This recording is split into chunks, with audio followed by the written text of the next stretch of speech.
So this is the Cherokee Nation Village, or the Village for short. It's an amusement park that I built in my yard. I started it over in this area in 2009, and by 2013 it grew down to the creek and just kind of kept growing from there. It was a great place to bring friends over and just have some bonfires. That's our main event, and you know, it's just a great place to have a good time. We learned about Native Americans and that they lived in teepees, so I built one when I learned that I'm part Cherokee and Lenape, and that was my thought process when I was, you know, 12, and it just kind of grew from there and just kind of kept going and going, and you know, now it's a full-blown acre amusement Years park. ago, So this place, believe it or not, used to be haunted.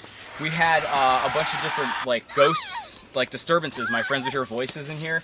So naturally, like any other, you know, 14 or 15-year-old would do at the time, we made fun of them and we dressed up in ghost costumes and did this thing called the Haunted Woods Trail.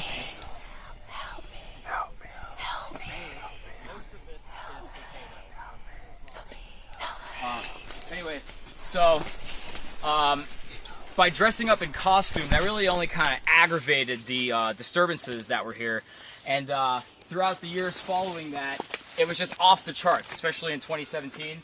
Some of my friends would leave with like scratches on their arms.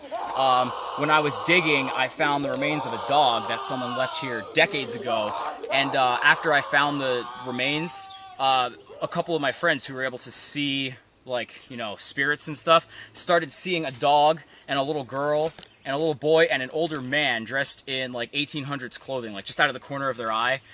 People have reported all different kinds of disturbances, and it started to affect me. It made me really depressed, and it was weird.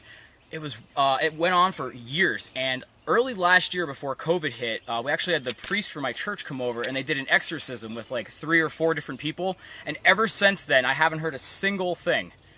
So I don't know what you want to take away from that, but it was definitely a weird experience. Originally, I built it in 2017, but it kind of got old, so we tore it down and rebuilt it. So just watch carefully, don't trip on a rock or anything.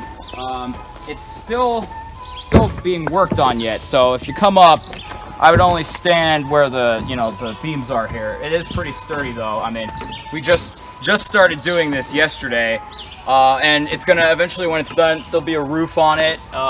You know, we have the materials and stuff there behind you, and then I have a couple of my friends who they play guitar.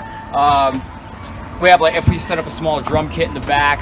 One of my degrees from LCC is music recording technology, so I know how to set up all that equipment and, you know, get everything. I have a full PA system because I'm also a DJ, so I bring all my equipment down here and I'll set the speakers up.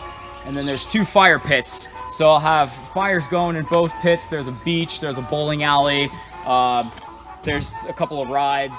It's really a good time on a Friday night. So basically, I have the village divided into like districts, and it helps me just maintain like where I want to put money, or when I'm going to work. I'm saying, oh, I'm going to work in this district or that.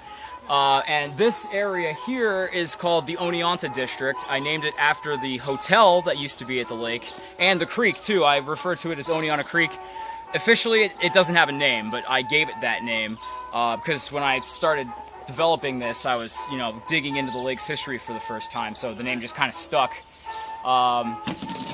So there are a few different places around here that are inspired by Harvey's Lake, so there is kind of a link to it.